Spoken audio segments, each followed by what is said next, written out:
There's a wall of ice standing over northern Europe, and it is almost 2 miles thick. It sits on top of Norway and Sweden and Finland. It crushes Denmark. It reaches down into what will one day be Poland and Germany, and it has swallowed Ireland and most of Britain whole. South of it, the ground is frozen solid year-round, all the way down to the latitude of central France. Nothing grows on it that a tree would recognize. This is Europe between about 26,500 and 19,000 years ago. It is the coldest the continent has been in the whole history of our species living on it. And here's the thing almost everyone gets wrong about it. Europe doesn't empty, it contracts. People are already living on this continent when the cold closes in, and they don't all die and they don't all leave. They fall back into Spain, into Italy, into the Balkans, onto the plains of Ukraine, and they hold on in pockets for 7,000 years while the world outside those pockets becomes uninhabitable. Some of those pockets work, some of them don't. And we know that now in a way nobody knew 20 years ago because we can read the DNA of the people who were in them. When the ice finally pulls back and human beings walk north again into Germany and Britain and Poland, they are not simply the descendants of the people who lived there before. Whole lineages are gone, not diluted, gone. This is the story of a continent squeezed down to almost nothing, and of which pockets of humanity came out the other side. Meet Oren. Oren lives on the Atlantic coast of what will someday be northern Spain, about 23,000 years ago in the middle of the coldest stretch of the last ice age. Oren has never seen the ice. Nobody in Oren's band has. It's 1,500 miles north and it might as well be a rumor, but everything about Oren's life is shaped by it, down to the number of calories in a day. So let's do the physics first, because the genetics only makes sense once you understand what the ice does to a continent.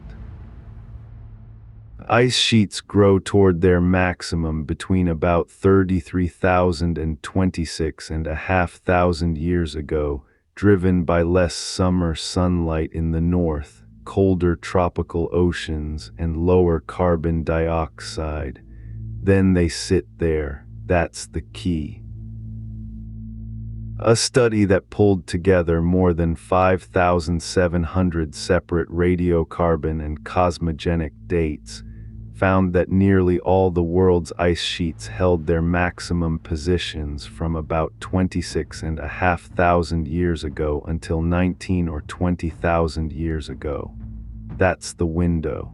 7,000 years of the worst. Not everyone uses the same window, and it's worth saying so out loud because you'll see different numbers in different places.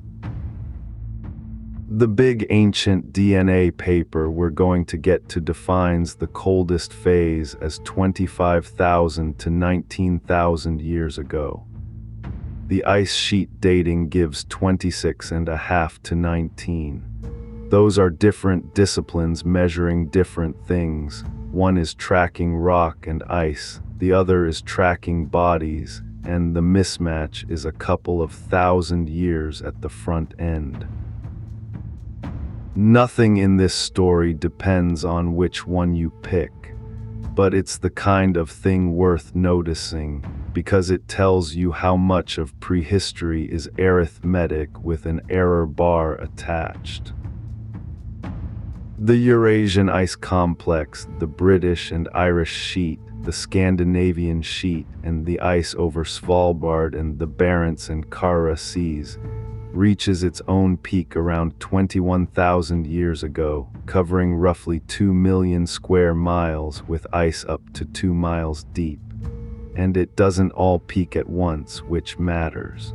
The western edge, out past Ireland, hits its limit about 27 or 26,000 years ago. The eastern edge, out on the Russian plain, doesn't hit its limit until about 20 or 19,000 years ago. The freeze arrives at different addresses on different schedules.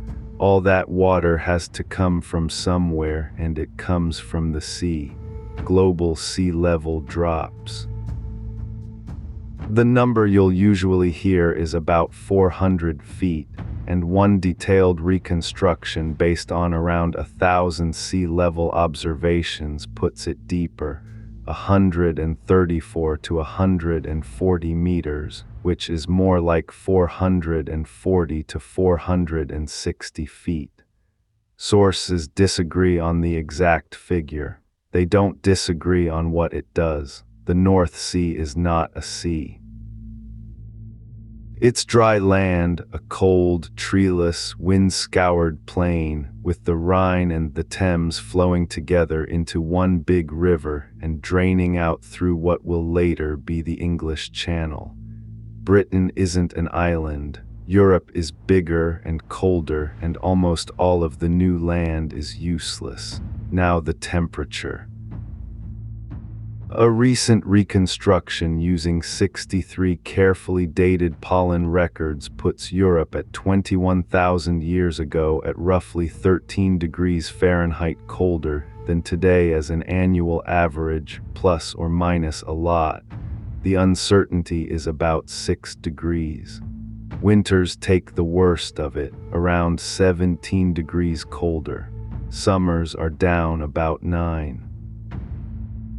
An older approach put the annual figure a little milder, around 12 degrees, so treat the exact number as a range rather than a fact.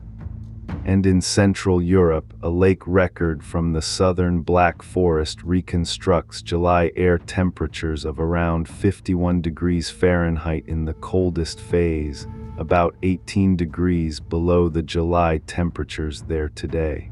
That's high summer. 51 degrees. It's also drier. Annual precipitation falls by around 13% and winter precipitation by about 21%. Cold and dry together, which is worse than cold alone. And the vegetation tells you exactly what that means for anything trying to eat. Across most of Europe, the answer is steppe, open grassland, no canopy, no shelter. In that pollen study, steppe dominated at 36 of the 63 sites. Forests hold on only in fragments, a bit of taiga in eastern Central Europe, cool mixed forest in patches from southern Iberia across to Romania, scrubby dry woodland around the Mediterranean. Europe isn't a frozen desert everywhere. It's a mosaic, and the good tiles in that mosaic are small, far apart, and mostly in the south. Here's what that landscape does to a person, and it isn't complicated. It makes the day more expensive. Everything Oren needs costs more than it did for Oren's great-grandparents. Body heat costs more because the air is stealing it faster and for more of the year. Fire costs more because there's barely any wood. On open steppe with no trees, fuel means bone, dung, and whatever scrubby brush you can find, and bone burns hot, but you have to kill something first to get it. Clothing costs more because a hide thrown over a shoulder won't do at these temperatures. You need fitted, sewn, layered clothing cut into panels and stitched.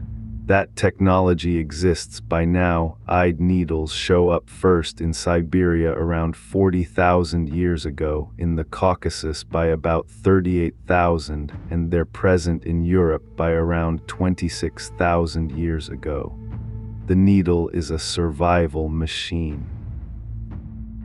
Without it, most of this continent is simply closed, and food costs more in the sense that it's further away.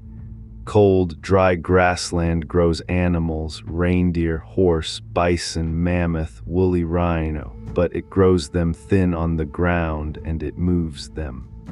A grassland that can only feed a herd for a few weeks makes that herd migratory, and a migratory herd makes you migratory too. So the hunting economy has to change shape.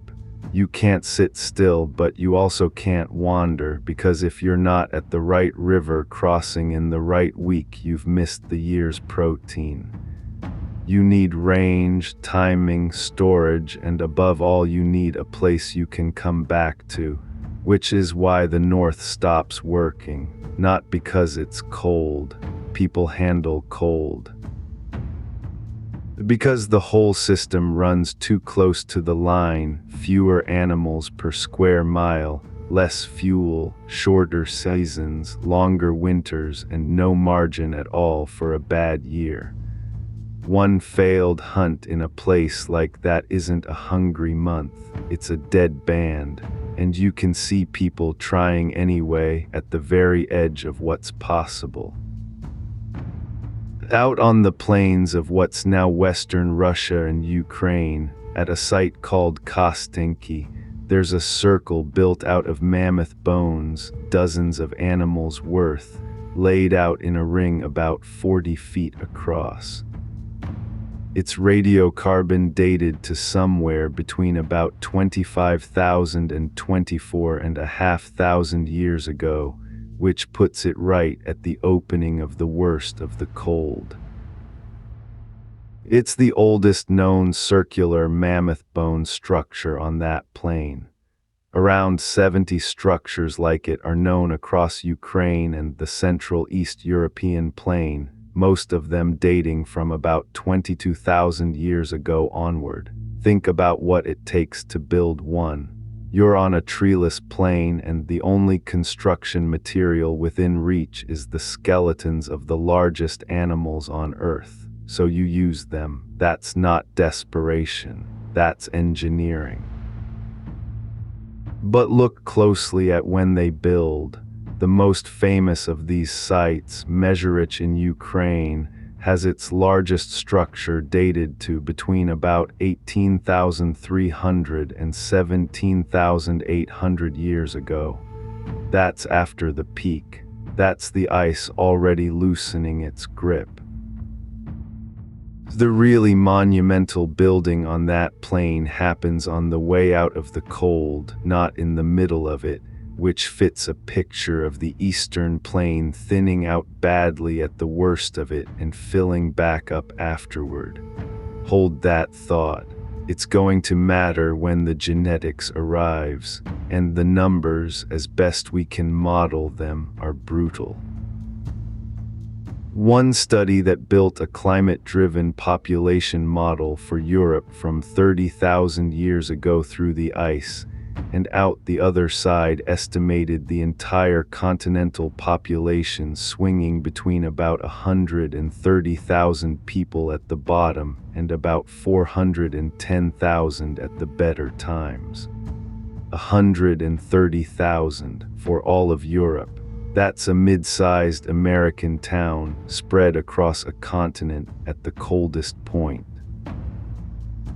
That's what a bottleneck actually looks like from the inside, not a catastrophe with a date on it, just fewer people further apart every generation until the map has holes in it.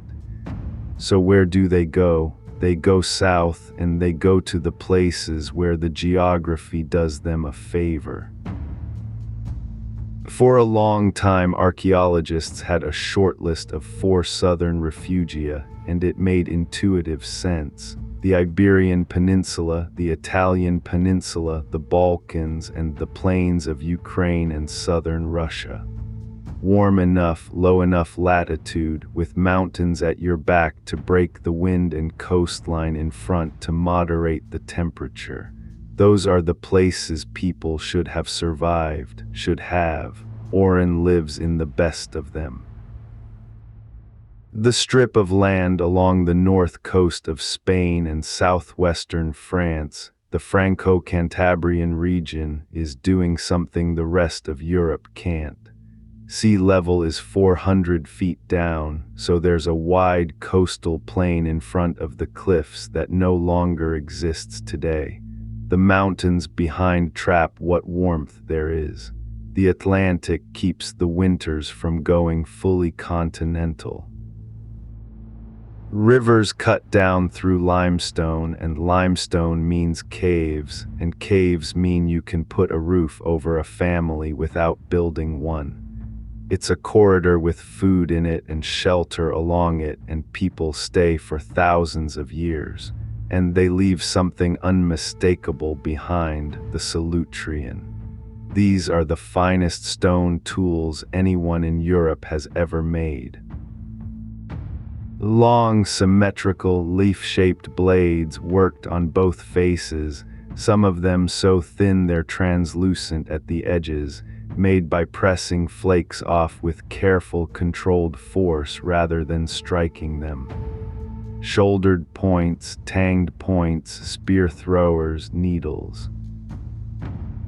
The dating varies by site and by how the radiocarbon is handled. Published ranges for the Solutrean as a whole don't all line up, but at El Moran Cave in Cantabria, the Solutrean layers run from around 24,500 to about 22,000 years ago, with the earliest Magdalenian above them at about 21 to 20,500. That's the shape of a place that never emptied. Layer on layer, right through the worst of it. Italy looks like it should be doing the same thing. It's a peninsula reaching south into a warm sea, with the Alps taking the northern weather. The Balkans look even better, mountains, valleys, a bridge east toward Anatolia. And the Ukrainian plain has the mammoth bone builders on it, so people are clearly there. For refugia, for survival stories. That's what everyone thought, and it's the reasonable reading of the archaeology, because archaeology gives you tools and hearths and bones, but it doesn't easily give you people. A stone tool tradition can continue in a place because the same population continued. It can also continue because a different population walked in and picked up the same trick. From the flint alone, you often can't tell the difference. To tell the difference, you need the genomes. In 2023, a team published an analysis of 356 ancient hunter-gatherer genomes from Western and Central Eurasia, 116 of them brand new, from 14 countries, spanning 35,000 to 5,000 years ago. It's the largest window anyone has ever had into the Ice Age population of Europe, and it broke the Forafugia story in half. Start before the cold. Across Europe between roughly 33,000 and 26,000 years ago, there's a single recognizable archaeological culture, the Gravettian. Same kinds of tools, same kinds of art, same figurines from France to Russia, one culture. Genetically, it's two different populations. The researchers named them after sites. The Fornal cluster is the western one, showing up at sites in France and northern Spain, and its ancestry looks like the earlier Aurignacian people who were in Western Europe before it. The Vestanis cluster is the central and southeastern one, named for a site in the Czech Republic, and it turns up from Czechia and Austria all the way down into southern Italy. Two peoples distinguishable in the genome, making the same tools and burying their dead the same way. That alone should make you cautious about reading populations off of artifacts, and they don't come from the same place. The Western group's ancestry connects back to the Aurignacian people already in Western Europe. The Eastern group's ancestry connects back east instead, toward the very early Upper Paleolithic populations known from sites like Kostenki and Sunghir in what's now Russia. Two roots, one culture, sitting on the same continent for thousands of years and trading a shared way of making things back and forth. That's not a footnote. It's a warning about how thin the link is between what people make and who people are. Now run them through the ice. The Fornal ancestry survives. It's there in southwestern Europe during the coldest phase, in people associated with the Solutrean, and it carries on afterward into the Magdalenian. The evidence for that has gotten sharper since. An individual from Cueva del Malolmuzo in southern Spain, directly dated to about 23,000 years ago, sits genetically between the earlier Western Europeans and the later post-glacial ones, a direct link across the frieze, with no sign of a major replacement in Iberia.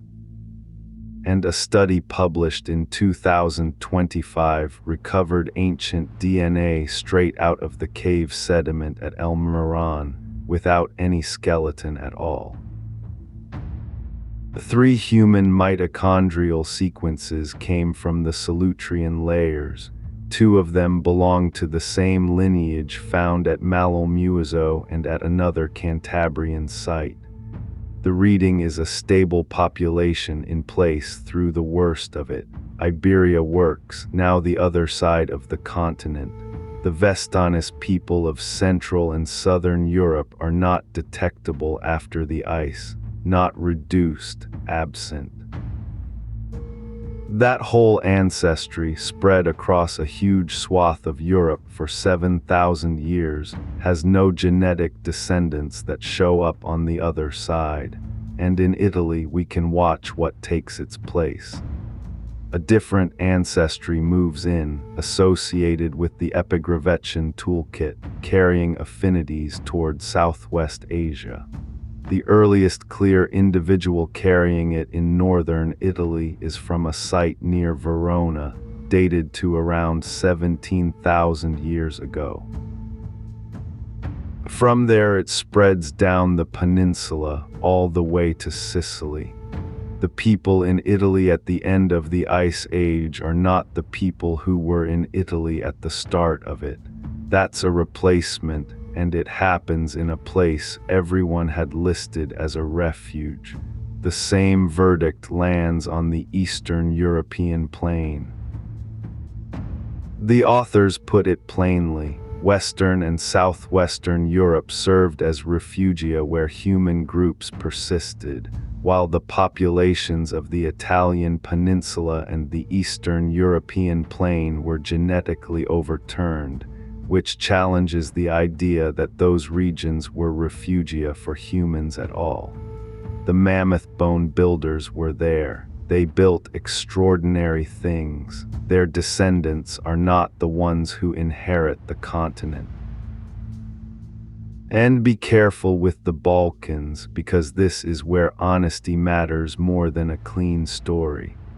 The incoming ancestry probably comes from somewhere in southeastern Europe, probably.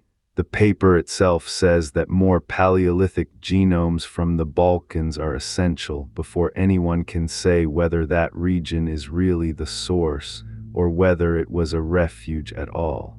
Right now it's a hole in the map shaped exactly like an answer. Nobody has filled it, so the ice starts to go around 19 or 20,000 years ago, and Europe reopens from the south. Out of the southwest come people carrying a new toolkit, the Magdalenian, and a genetic signature the researchers label the Goyet Q2 cluster, after a Belgian cave.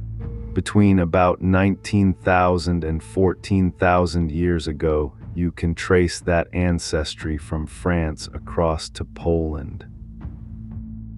It's the Western survivors, the Fornal line, coming back out of the pocket that held. They walk into a Europe that is, in human terms, blank. Britain is the clean example because Britain gets emptied completely. There's no evidence of anyone in southwestern Britain again until around 15,500 years ago at the earliest. At Go's Cave in the Mendips, the main occupation centers on roughly 14,900 to 14,750 years ago, a couple of human generations, seasonal, and then gone again. And the ancestry of the person found their traces back to Magdalenian-associated individuals related to the ones at El Moran in Spain and Goyet in Belgium. The first Britons of the late Ice Age are genetically a thread that runs back to a cave on the Spanish coast, which is the whole point. The people who repopulate northern Europe are not the descendants of the people who lived there before the ice.